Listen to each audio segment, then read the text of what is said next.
Within the constantly shifting realm of the hospitality sector, the rapid ascent and subsequent hurdles a particular company faces have become a captivating and closely examined phenomenon. Airbnb.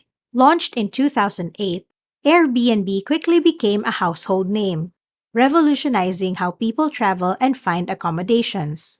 With its peer to peer platform allowing individuals to rent their homes, apartments, or spare rooms, Airbnb seemed poised to disrupt the traditional hotel industry. However, despite its initial success and widespread adoption, Airbnb has faced numerous obstacles and limitations in its quest to overhaul the hospitality sector completely.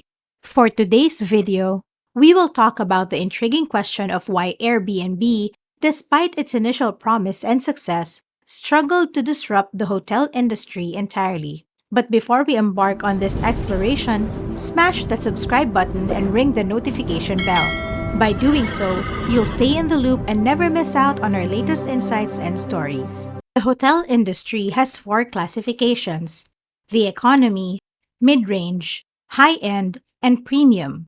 Your choice of hotel category greatly influences your nightly expenses, the level of service you can anticipate, and the amenities offered during your stay. Five prominent corporations stand out when examining the dominant players in the hotel industry today. These conglomerates boast a diverse portfolio of hotel brands encompassing various categories. To kick things off, let's begin with Marriott. Marriott is a dominant player in the hospitality industry, with a much higher market capitalization and nearly triple the revenue of Hilton. It has a diverse brand portfolio including luxury and upscale brands, which contribute to its revenue. Marriott also has a strong presence in the mature mid-scale market, where Hilton is less established. In 2021, Marriott grossed $14 billion with 1.5 million rooms worldwide, although it used to earn $20 billion annually before COVID-19. The next one is the Intercontinental Hotel Group, or IHG for short, is based in Europe, but its portfolio contains recognizable American brands. IHG's luxury portfolio is spearheaded by Regent and Six Senses, located in destinations like the Maldives, Fiji, and Portugal. IHG owns the respected Crowne Plaza hotels for the upscale segment and the reliable Holiday Inn for the mid-scale segment. IHG grossed $2.9 billion in 2021 across 900,000 hotel rooms. Before the pandemic, IHG's annual revenue was anywhere between $4 to $5 billion. Hyatt's impressive portfolio encompasses a range of luxury brands, including the renowned Grand Hyatt, Park Hyatt, and Destination. Hyatt proudly operates Hyatt Hotel, Place, and House for those seeking upscale accommodations.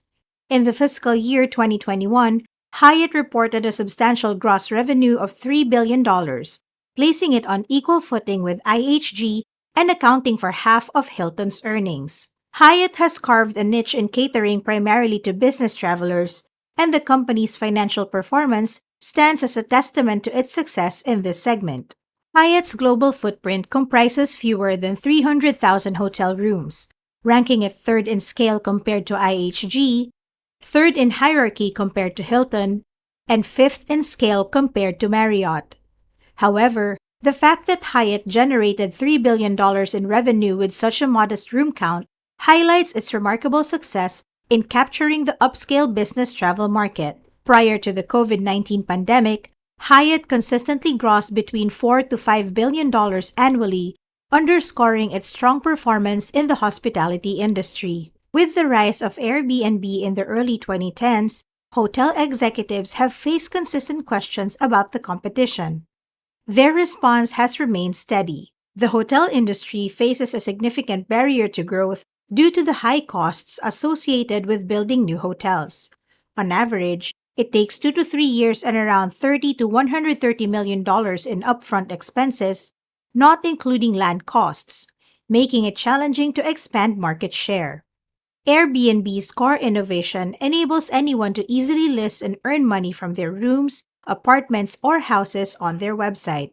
The company is a trustworthy intermediary, facilitating discovery, communication, and transactions between travelers and hosts. Hosts can set their prices and provide services in their unique way. Airbnb operates as a platform business with a fee-based model, distinguishing itself from an industry that typically requires substantial upfront capital and ongoing expenses.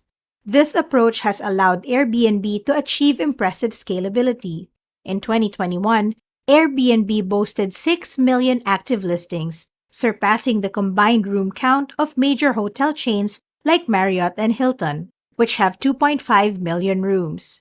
Notably, during 2020 and 2021, while traditional hotel chains added a modest number of rooms, Airbnb expanded its platform significantly by adding 400,000 listings. The prevailing perception of the hotel industry often revolves around its deeply entrenched tradition, where companies acquire land, employ all the necessary staff, construct the hotel from scratch, and oversee its day-to-day operations.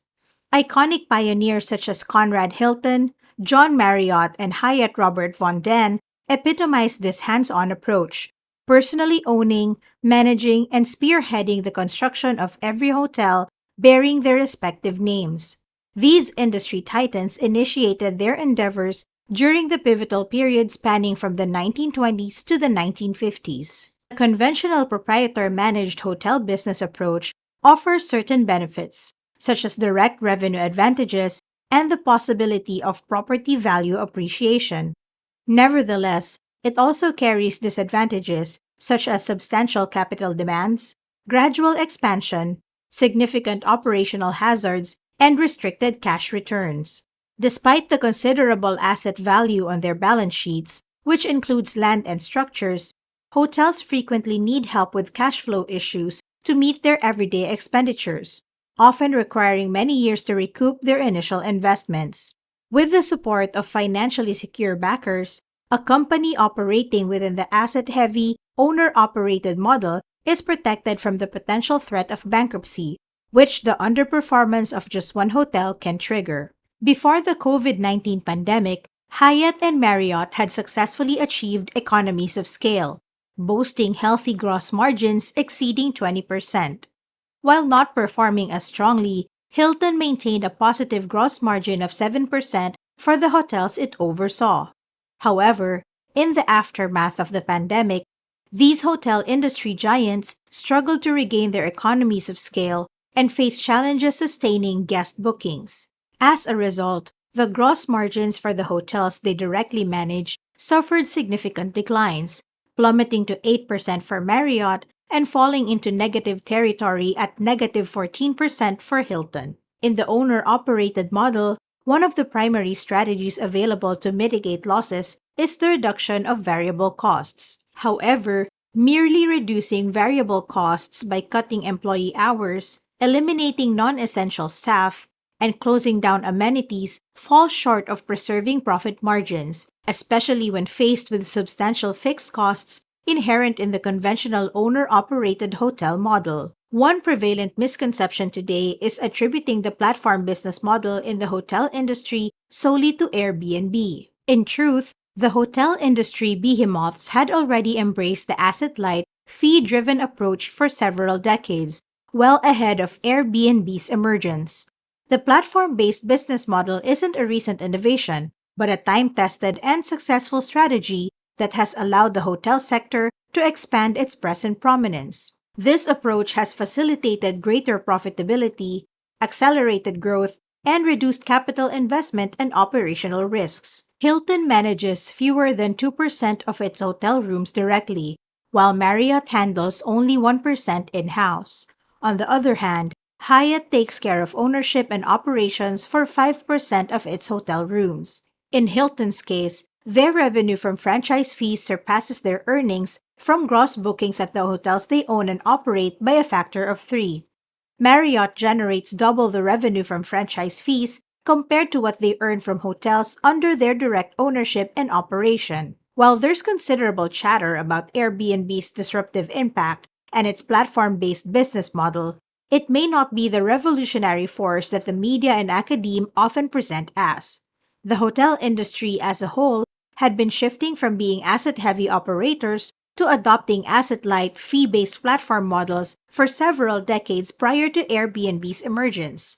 In particular, Hilton, IHG, and Marriott have divested their hotels and associated landholdings yearly for the past decades. It's worth noting that the platform business model is no silver bullet.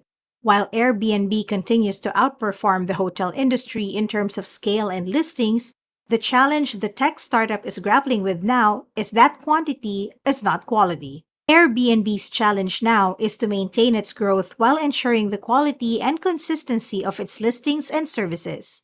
The future of the hospitality sector remains intriguing, with the coexistence of traditional hotel chains and innovative platform-based models like Airbnb shaping the industry's landscape.